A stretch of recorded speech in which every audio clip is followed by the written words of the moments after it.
Doctor Koona Venu గారు దివ్యాంగుల గురించి మాట్లాడారు. సమాజము దివ్యాంగులను ఎలా చూస్తుంది, ఇంట్లో వారు ఎలా ప్రవర్తిస్తారు దివ్యాంగుల గురించి అనే దాని మీద మాట్లాడారు. ఒకసారి వారి మాటలోనే విందాం. చాలామంది దివ్యాంగులు అంటే డిసెంబర్ 3 తారీఖు వచ్చిన రోజు పెద్ద పెద్ద ప్రకటనలు, టీవీల ప్రకటనలు, పేపర్ల ప్రకటనలు, వాట్సాప్లల్లా, ఫేస్బుక్లల్లా వాళ్ళ గురించి చాలా గొప్పగా చెప్తారు. కానీ వాస్తవానికి ఏంటంటే అదంతా జరగదు.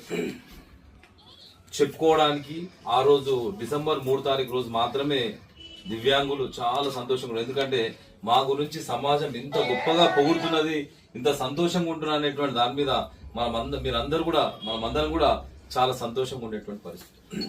వాస్తవానికి ఏంటంటే దివ్యాంగులు అంటే వాళ్ళు మనకు సమాజానికి పనికిరానేటువంటి వ్యక్తులు అనేటువంటి భావన చాలా మంది ఒకటి ఉంటుంది. కానీ మీదికి ఒకటి ప్రకటిస్తారు, లోపల ఒకటి ఉంటుంది. నేనేం కోరుతున్నా అంటే ఈరోజు డిసెంబర్ 3 కాకుండా డిసెంబర్ 3 తారీఖే ప్రపంచ దివ్యాంగుల దినోత్సవం అనేటువంటి ప్రపంచ వ్యాప్తంగా జరుగుతుంది. నేనేం చెప్తున్నా అంటే ప్రతిరోజు దివ్యాంగుల రోజే. ఆ గొప్పతనాన్ని తీసుకొచ్చేటువంటి ప్రయత్నం చేయాలి. ఎందుకంటే దివ్యాంగులు నిజంగా చెప్తున్నా కదా, మనకు 1 గంట కరెంటు పోతేనే చీకటి, రాత్రి 12 గంటలకు కానీ 2 గంటలకు కరెంటు పోతేనే చిమ్మ చీకట్ల మనకు అగ్గిపెట్టెలు ఎక్కుదామన్నా, క్యాండిల్ ఎక్కుదామన్నా 1 గంట సేపు మనం మొత్తం హైరాన్ అయిపోతాం, గాబర్ అయిపోతాం గంట సేపు. కొన్ని జీవితాలు మొత్తము మొత్తం జీవితం మొత్తం అంధకారం అంటే అది ఎంత బాధాకరము. ఒకసారి మనం సూచించాలి, ఒకసారి మనం ఆలోచన చేసుకోవాలి. హృదయాన్ని తెరిచి ఆలోచన చేసుకోవాలి. గంటసేపు మనం తట్టుకోలేము, ఒక్కరోజు తట్టుకోలేము. జీవితం మొత్తం అంధకారం అనేటువంటి నిజంగా చెప్తున్నా కదా, అందులో నాకు తెలిసిన మట్టుకు ఎవరైతున్నారో వాళ్ళు భగవంతుని యొక్క స్వరూపం.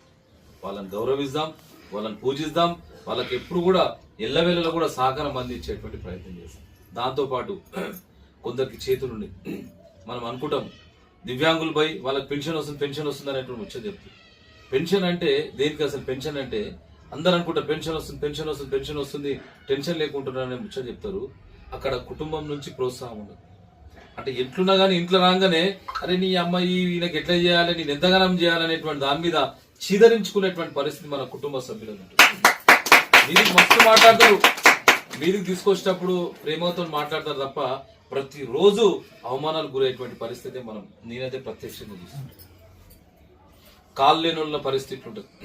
కాళ్ళు లేనున్న పరిస్థితి ఏమో చేయాలంటే కూడా ఈ కుటుంబ సభ్యులే, ఎవరో కాదు, మనకు అత్యంత సన్నిహితులు, ఆప్తులు, మనకు అన్ని రకాలుగా చూసినోళ్ళే వాళ్ళు ఏం చేస్తారంటే ఎన్నిసార్లు చేయాలి, ఈయనకి ఎంత సేవ చేయాలనేటువంటి దాని మీద వాళ్ళు లోపల విసురుకుంటా, బాధపడుకుంటా, నీ జీవితం ఇంతే, నువ్వు అసలు శనీశ్వరుని, నువ్వు శని లెక్క పుట్టినావు, మా కుటుంబంలో మా వంశంలో నువ్వు దళిద్రుని అని ముచ్చట చెప్తాను. నేనేం చెప్తున్నా అంటే దివ్యాంగులందరూ కూడా డైమండ్ కంటే